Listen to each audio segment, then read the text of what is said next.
غیروں نے بھی مانا کوئی آسان نہیں ہے، غیروں نے بھی مانا کوئی آسان نہیں ہے، سورج کو بلانا کوئی آسان نہیں ہے، سورج کو بلانا کوئی آسان نہیں ہے، داماد پیمبر کی شجاعت ہے یہ ورنہ، داماد پیمبر کی شجاعت ہے یہ ورنہ، خیبر کو ہلانا کوئی آسان نہیں ہے، خیبر کو ہلانا کوئی آسان نہیں ہے۔ اور شاعر کہتا ہے منظر فضائے دہر میں سارا علی کا ہے، منظر فضائے دہر میں سارا علی کا ہے، جس سمت دیکھتا ہوں نظارہ علی کا ہے، جس سمت دیکھتا ہوں نظارہ علی کا ہے۔ اور جس پہلوان کو فتح خیبر کے موقع سے حضرت علی نے مارا تھا، شاعر کہتا ہے مرحب دو نیم ہے سرے خیبر پڑا ہوا، مرحب دو نیم ہے سرے خیبر پڑا ہوا، اٹھنے کا اب نہیں کہ یہ مارا علی کا ہے، اٹھنے کا اب نہیں کہ یہ مارا علی کا ہے۔ اور تم دخل دے رہے ہو عقیدت کے باب میں، تم دخل دے رہے ہو عقیدت کے باب میں، دیکھو معاملہ یہ ہمارا علی کا ہے، اور تو کیا ہے اور کیا ہے تیرے علم کی بساط، تجھ پہ کرم نصیر یہ سارا علی کا ہے، تجھ پہ کرم نصیر یہ سارا علی کا ہے۔ حضرات محترم، آج 13 رجب المرجب ہے، جسے ہم میں سے بہت سارے لوگ حضرت علی کی ولادت کے موقع سے مناتے ہیں، لیکن محققین کی رائے اور ان کی کتابوں کے مطالعے کے بعد یہ معلوم ہوتا ہے کہ یہ تاریخ ایک دم صحیح طور پر آپ کے ولادت کی تاریخ نہیں ہے، اس میں مورخین کا اختلاف ہے، اور ایک تحقیق سے یہ پتہ چلتا ہے کہ رافضیوں نے مل کر حضرت علی کے ولادت کی اس تاریخ کو مقرر کیا ہے۔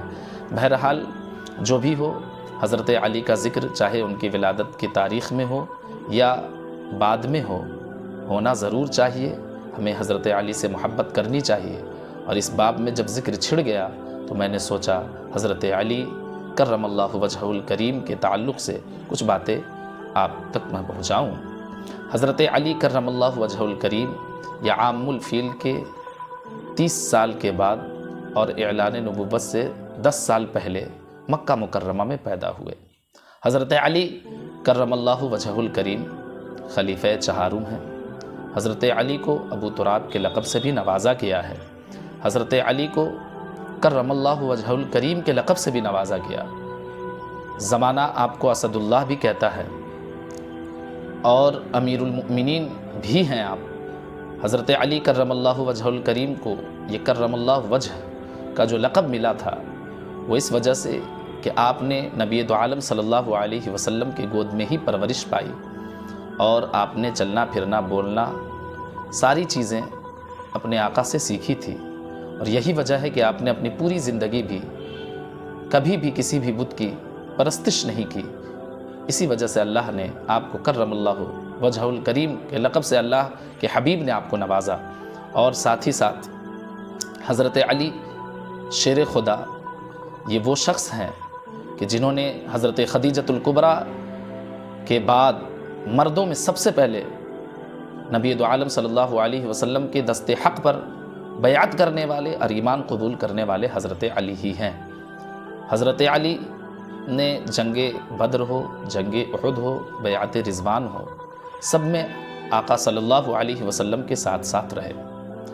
حضرت علی کے تعلق سے میرے آقا صلی اللہ علیہ وسلم ارشاد فرماتے ہیں انا مدینۃ العلم وعلی بابوہا، کہ میں علم کا شہر ہوں اور علی اس کے دروازہ ہے۔ یہ حدیث پاک حضرت علی کے درجے اور مقام کو سمجھنے کے لیے کافی ہے۔ حضرت علی کرم اللہ وجہہ الکریم نے اپنی پوری زندگی دین متین کی تبلیغ کی خاطر گزار دی۔ آپ نے اپنی زندگی میں بڑے بڑے کارنامے انجام دیے، لیکن انہی کارناموں میں سے ایک کارنامہ جو بڑا مشہور و معروف ہے وہ ہے فتح خیبر کا۔ آپ کو بتا دوں کہ خیبر یہ ایک شہر کا نام ہے جو مدینہ منورہ سے 169 کلومیٹر دور واقع ہے۔ حضرت علی کرم اللہ وجہہ الکریم نے جو خیبر فتح کیا تھا تو یہ واقعہ کیوں پیش آیا، تو اس کی وجوہات کو بیان کرتے ہوئے مورخین لکھتے ہیں کہ کچھ یہودیوں کو جلا وطن کر دیا گیا تھا، اور اس وجہ سے ان لوگوں نے خیبر کے یہودیوں کے ساتھ مل کر کے مسلمانوں کے خلاف سازشیں کرنا شروع کر دی، اور کئی مرتبہ حملہ آور بھی ہوئے لیکن انہیں شکست ملی اور بہت سارے سردار مارے گئے۔ تو جب وہ لوگ ہمیشہ شکست کھاتے رہے تو ان لوگوں نے قبیلہ غطفان کا سہارا لیا، قبیلہ غطفان کو ملا لیا۔ قبیلہ غطفان یہ ایک بہت طاقتور اور جنگجو قبیلہ تھا۔ جب یہ خبر نبی دو عالم صلی اللہ علیہ وسلم تک پہنچی تو آپ نے خیبر پر چڑھائی کا ارادہ فرما لیا۔ 1600 صحابہ کرام کی مقدس جماعت کو لے کر آپ وہاں پہنچے، لیکن آپ نے پڑاؤ کہاں ڈالا؟ وادی رجیع میں آپ نے پڑاؤ ڈالا جو قبیلہ غطفان اور خیبر کے بیچ میں تھا، تاکہ نبی دو عالم صلی اللہ علیہ وسلم کا ارادہ مبارک یہ تھا کہ بیچ میں رہیں گے تو قبیلہ غطفان کی مدد ان تک نہیں پہنچ پائے گی۔ بہرحال آپ نے اس پر حملہ کیا اور خیبر میں بہت سارے قلعے تھے، ایک قلعہ نعیم اور جو سب سے بڑا قلعہ اور سب سے مضبوط قلعہ مانا جاتا تھا وہ قلعہ قموس تھا۔ اس پر نبی دو عالم صلی اللہ علیہ وسلم کے پیارے صحابیوں نے حملہ کیا۔ قلعہ نعیم کو محمود بن مسلمہ نے بھی چڑھائی کر کر فتح کر لیا، بالآخر وہ شہید بھی ہو گئے، لیکن قلعہ قموس فتح نہیں ہو پا رہا تھا اور مسلسل صحابہ کرام کی کوششوں کے باوجود وہ مسلمانوں کے قبضے میں نہیں آ رہا تھا۔ اب چونکہ 20,000 کی جماعت تھی اور ساتھ ہی ساتھ قلعہ قموس پر جو اصل سردار تھا اس کا نام محرب تھا، اور محرب کے تعلق سے کتابوں میں لکھا ہے کہ یہ 1000 گھوڑ سواروں کا اکیلے مقابلہ کر لیتا تھا، اتنا مضبوط طاقتور شخص تھا۔